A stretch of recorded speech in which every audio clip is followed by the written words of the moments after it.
جمعے کے دن غسل کرنا ضروری ہے. فرض کے درجے میں تو نہیں لیکن پسندیدہ ہے اور اس کی بہت تاکید کی گئی ہے. یہی وجہ ہے کہ بعض ائمہ کے نزدیک واجب ہے، لازم ہے، جمعہ ہوتا نہیں جب تک غسل نہ کیا جائے. اور بعض نے کہا کہ یہ وجوب کے معنوں میں نہیں بلکہ مستحب ہونے کے معنوں میں ہے. ہر بالغ پر جمعہ کے لیے جانا ضروری ہے اور ہر وہ شخص جس پر جمعہ کے لیے جانا ضروری ہے اس پر غسل ہے، یعنی اس کو لازمی غسل کرنا چاہیے، الا یہ کہ کوئی مجبوری ہو. تو آپ اپنا اسکیجول اس طرح بنائیں نا کہ جیسے اگر آپ ہر روز نہاتے ہیں پھر تو کوئی مسئلہ نہیں، لیکن اگر آپ ایک دن چھوڑ کے ایک دن نہاتے ہیں تو آپ پھر اس طرح اسکیجول کریں کہ جیسے آپ منڈے کو نہائے، پھر وینسڈے کو نہائے، پھر جمعے کو نہائے، پھر آپ سیٹرڈے سنڈے اگر نہیں بھی نہاتے پھر منڈے.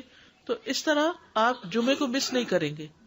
یہ نہیں کہ جمعرات کو نہا کے جمعہ کو چھوڑ دیا یا جمعہ چھوڑ کے ہفتے کو نہائے، ایسا نہیں کرنا چاہیے. نبی صلی اللہ علیہ وسلم نے فرمایا اذا جاء احدکم الجمعۃ فلیغتسل، کہ جب تم میں سے کوئی جمعہ پڑھنے کے لیے آئے تو چاہیے کہ غسل کر لے، یعنی کوئی بھی. آپ نے فرمایا کہ جمعے کے دن کا غسل ہر جوان شخص پر فرض ہے، واجب ہے، اور واجب یہاں یعنی لازم کے معنوں میں آ رہا ہے. علماء نے غسل کے حکم کے بارے میں اختلاف کیا. بعض تو کہتے ہیں یہ واجب ہے یعنی فرض کے درجے میں ہے، اور جمہور علماء یہ کہتے ہیں کہ مستحب ہے، پسندیدہ ہے، افضل عمل ہے. حدیث میں آتا ہے جس نے جمعے کے دن وضو کیا اس نے اچھا کیا، اور جس نے غسل کیا تو یہ افضل ہے. عمر بن خطاب اس اسنا میں کہ وہ کھڑے تھے جمعے کے دن خطبہ دیتے ہوئے، اذ جاء رجل من المہاجرین الاولین، جب آیا ان کے پاس ایک شخص مہاجرین میں سے جو سب سے پہلے مہاجر تھے، من اصحاب النبی صلی اللہ علیہ وسلم، حضور صلی اللہ علیہ وسلم کے ساتھیوں میں سے بھی تھے، اور کہا جاتا ہے کہ یہ حضرت عثمان تھے. فناداہ عمر، تو ان کو حضرت عمر نے خطبے کے حالت میں پکارا، ایت ساعۃ ھذہ، کون سی ہے گھڑی یہ کون سا وقت ہے؟ قال انی شغلت، تو انہوں نے کہا کہ میں مشغول تھا. فلم انقلب الی اہلی، تو میں گھر نہ جا سکا. حتی سمعت التاذین، یہاں تک کہ میں نے آذان سن لی یعنی جمعے کی.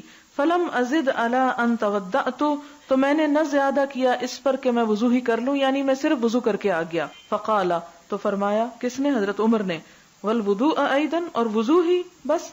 وقد علمت، حالانکہ تم کو پتا ہے، ان رسول اللہ صلی اللہ علیہ وسلم کان یأمر بالغسل، کہ نبی صلی اللہ علیہ وسلم غسل کرنے کا حکم دیا کرتے تھے. تو اس سے آپ حضرت عمر کے اس کا بھی اندازہ لگا سکتے ہیں کہ وہ سنتوں کی پابندی کرانے میں بھی کس قدر شدید تھے، کہ حضرت عثمان جیسے شخص کو بھی انہوں نے نہیں بخشا، اور خطبے کی حالت میں بھی ان کو سب لوگوں کے سامنے پکڑ کے کہا کہ تم صرف وضو کر کے کیوں آ گئے ہو، نہائے کیوں نہیں؟ نہانا، خوشبو لگانا، مسواک کرنا، تینوں ہی لازم ہے. اور چونکہ یہ تینوں ایک جگہ پر آ گئی، اس سے یہ پتا چلتا ہے کہ یہ جو غسل ہے یہ اس طرح واجب نہیں آتا کہ جو فرض کے درجے میں ایک طرح سے آ جاتا ہے، بہت ضروری، یعنی بہت پسندیدہ ہے، بہت اس کی تاکید کی گئی. لیکن اگر کوئی کسی وجہ سے نہیں کر سکا تو وہ ایسا نہیں کہ جیسے کسی نے فرض نماز چھوڑ دی ہو.